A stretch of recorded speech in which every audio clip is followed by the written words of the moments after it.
moved positive, we were moving into a recession. Here we were in the recession in the tech and telecom bust. We were in the recession during the S&L crisis.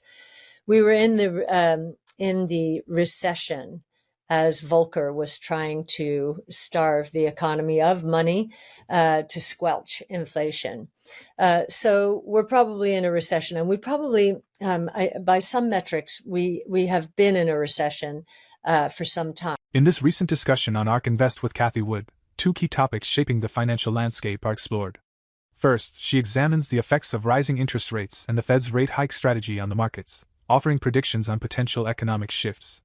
Second, she provides insights into how AI could revolutionize various sectors, with the potential for significant growth and disruption. At the time of the discussion, Bitcoin was trading around $57,000, showing a 1% increase in the past 24 hours and a 1% decrease over the past week. Before we continue with the rest of the video, do check out Daily 5-Minute Crypto newsletter with all the latest crypto and Bitcoin news. It's a fantastic analysis of on-chain crypto data and breakdowns, and the best part is it's absolutely free.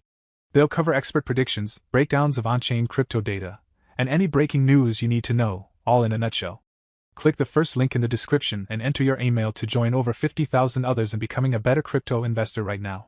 The green line, you can see the CPI, which it's not a perfect correlation by any means, but you can see the message from this chart because the money supply growth rate has moved forward. The message is inflation is probably going to drop. Let's see, the CPI is on the left-hand scale here, into the 1 to 2% range. And we would not be surprised to see it go negative as we did in 2020. And we saw in 2014 and 15 and even before that in 0809. So we think that will happen again, and that the Fed is going to be easing aggressively before all is said and done. And on this next page, here I've presented the yield curve for many months now, and you can see the yield curve had been flattening and then inverted, and has been doing so really since 0809 in a trend sense. But you see what happens after an inversion and a move back above zero, so that short rates are below long rates. What does that typically portend? It usually means we're in a recession. You can see the shaded lines are a recession. You can see we had gone inverted. It doesn't show here. You can barely see. We inverted for a few months in 2019. And we didn't know about COVID, and we'll never know if the inversion was an indicator that a recession was going to take place. But we did end up in a recession. Here in 08, 09, moved positive, we were moving into a recession. Here we were in the recession in the tech and telecom bust. We were in the recession during the S&L crisis. We were in the recession as Volcker was trying to starve the economy of money to squelch inflation. So we're probably in a recession, and we probably, by some metrics, we have been in a recession for some time. Rolling recession, I know I've been saying for a long time, housing went down immediately and is actually in a depression.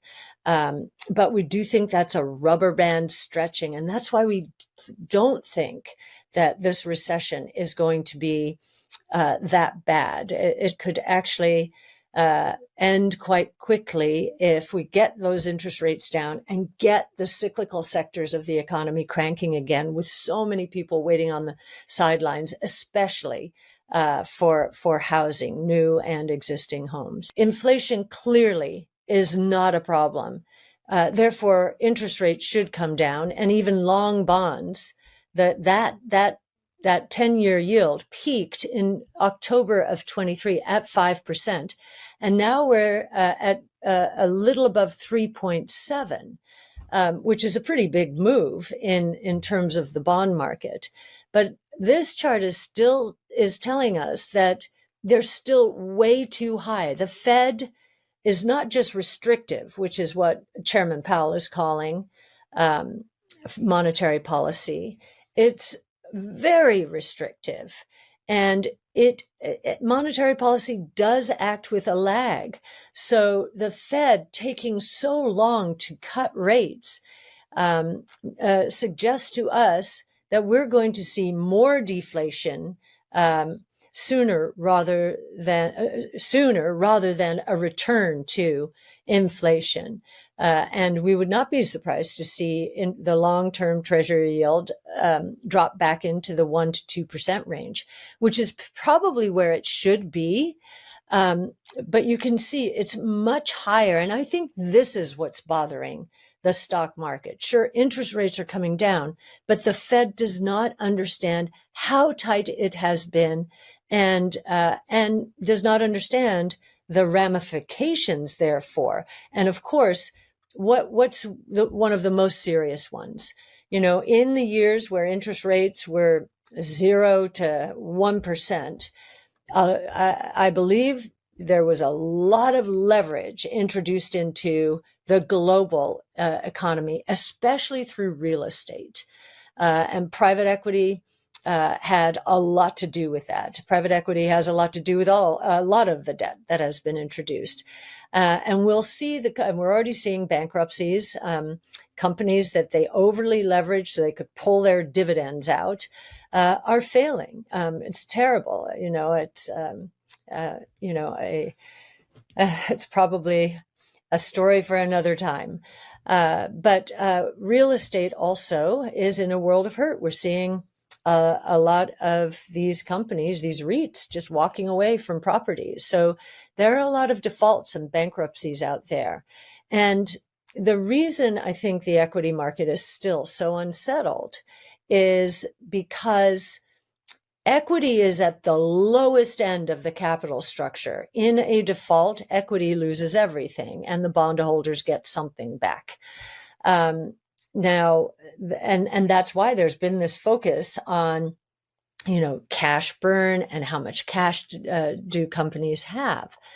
And of course, early stage companies are in a disadvantaged situation. They don't have cash. They're not cash rich typically.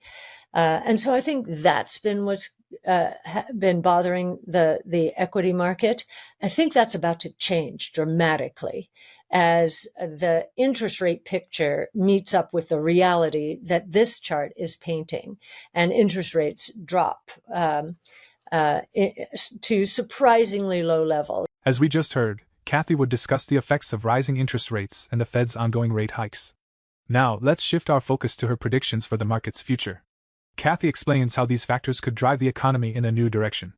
Next, she highlights how AI is poised to reshape industries, emphasizing its vast growth potential in sectors like healthcare, finance, and more. Now, let's hear what Cathie Wood has to say.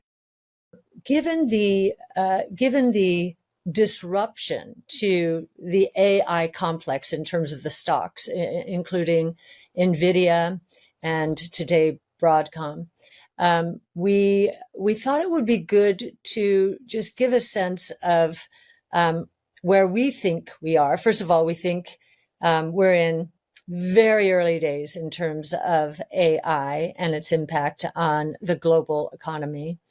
If you think in terms of internet time, we're in the early 90s, if not before. So just want to state that out. We know that Sequoia and others are asking the question, what they call it, the $600 billion question, I think it is. Who's going to make the money off of AI? Or is this going to be just completely commoditized given how much capital is being thrown at this form of innovation? Our estimate is that the productivity across the knowledge worker base globally is going to increase by 4 to 5 fold over the next 5 to 7 years. In a global economy where knowledge workers make $30 trillion, their compensation is $30 trillion, that 4 to 5 fold increase in productivity, we think could turn into potentially more than $10 trillion in software revenue. In other words, just capturing roughly 10% of that productivity uplift. Software revenues could scale to 10 trillion plus. The big question out there is that 10% number right? That 10% of the productivity uplift? Some people, and even within Ark itself, think that there's going to be so much commoditization, the value capture might be as little as 1%. So instead of 10 trillion plus, maybe 1 trillion plus. So that's a big difference. That just gives you a sense of how early we are. But we do think these early examples are important to note and to reinforce this notion that the productivity definitely is there. Now we have to just figure out what is going to be the value capture to the companies delivering the tools for that productivity. The rumors out there on the monthly charge range from $1,000 to $2,000 per month in an enterprise. That's how much value OpenAI believes it will be adding. So we'll see if they can get it, if it sticks, and if these tools are as performant as they are saying. Those under the new abstraction layer tend to get commoditized in surprising ways. And so we're thinking a lot about that. And stay tuned for a paper on really this topic is sustained versus disruptive innovation, truly disruptive innovation.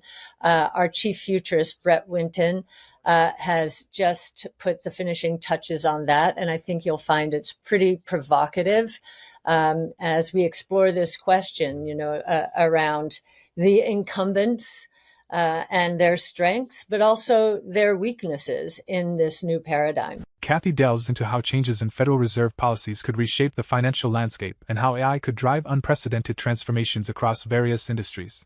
We'd love to hear your thoughts on a few questions. What do you think about the future of AI in our economies? Do you agree with Cathie's predictions on how interest rates will impact global markets in the coming years? Share your perspectives and join the conversation in the comments section. For more Daily Dose Crypto news, check out these 2 awesome videos on your screen. Click now and we will see you on the next video.